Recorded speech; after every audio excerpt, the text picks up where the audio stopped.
स्वानंदी ताई, पाणी आणू का तुम्हाला? नाही घेते. बाळू दादा, जुईली गेली का घरी? हो गेल्या त्या. त्यांचं सगळं सामान, पिशव्या, कपडे सगळं अगदी व्यवस्थित करून दिलं त्यांच्या ताब्यात. हो. स्वानंदी ताई, जेवायला वाढू का? नाही नको, टिफिन नेला होता ना, भूक नाहीये. आलीस का बाळा? खूप ऊन लागतं ना ग या वेळेला येताना.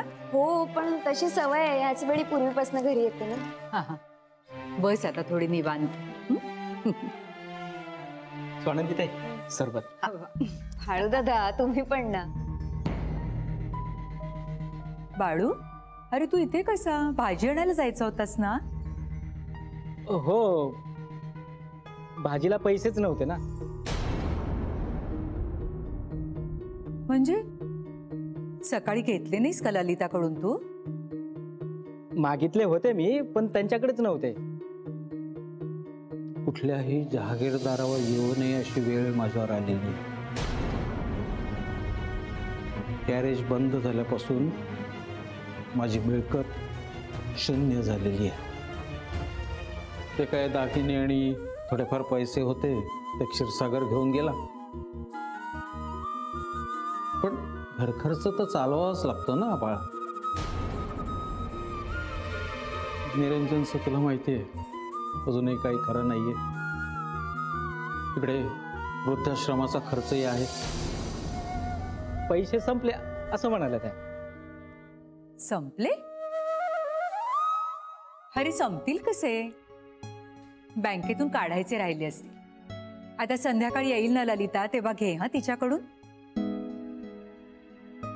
आणि संध्याकाळच्या जेवणाला बटाट्याचा रस्सा कर. बाळू दादा, हे घ्या भाजी आणा. अगं नको. थांबा, आणि आजपासून भाजीसाठी माझ्याकडनंच पैसे मागा.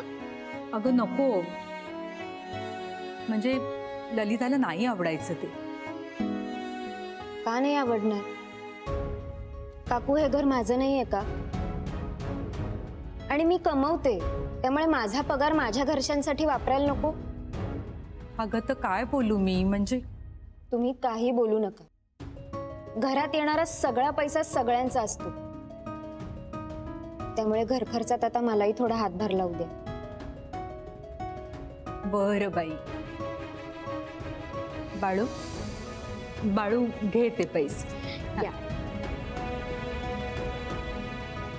टिफिन. आलेच मी. ठीक. बाळू, तू भाजी घेऊन ये जात. आणि ललिता कधी येणार आहे? कोण जाणे, काही बोलल्या नाहीत. संक्रांतीसाठी दानाच्या वस्तू आल्यात ना आश्रमात, त्या ठिकाणावर लावायला गेल्यात. म्हणजे रे? म्हणजे वहिनी साहेब, अहो त्या वस्तूंचं नीट वाटप करायला नको का? मग त्यासाठी बाई साहेबच पाहिजे ना, म्हणून त्या गेल्यात तिकडे. हो हो, बरं ठीक आहे. तुझा भाजी घेऊन ये. आणि त्याआधी स्वानंदीला काही हवं नको असेल तर विचार. हा हो हो, जाते जरा तयारी करायला हळदी कुंकवाची. बर. स्वानंदी ताईंना तर कधीच काही नको असतं. जे पाहिजे ते हाताने करून घेतात त्यांच्या. बाळकोबा, एकटाच काय रे बडबडतोयस? काय नाही मच्छी मावशी, काय नाही. तुम्हाला हवंय का काही? नाहीतर मला भाजी आणायला जायचंय. नाही बे, स्वानंदी आली की चहा घेईन मी. त्या आल्यात, त्या मगाशीच आल्यात. त्यांच्या खोलीमध्ये त्या आली? अगं बाई, रोज आल्यावर यांची तब्येत बघायला येत असते ते रूम मध्ये. हो, आज त्यांचा चेहरा उतरलेलाच होता. अगदी उदास होत्या त्या. मन काही ठीक नव्हतं त्यांचं, पण हो मनात काहीतरी विचार करत होत्या असं मला वाटलं. हो का? कर तुझं काम कर.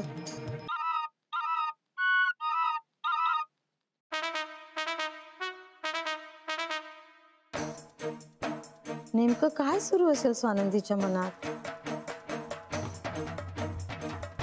बच्चे, काहीतरी कारण काढून भेटावं लागणार स्वानंदीला.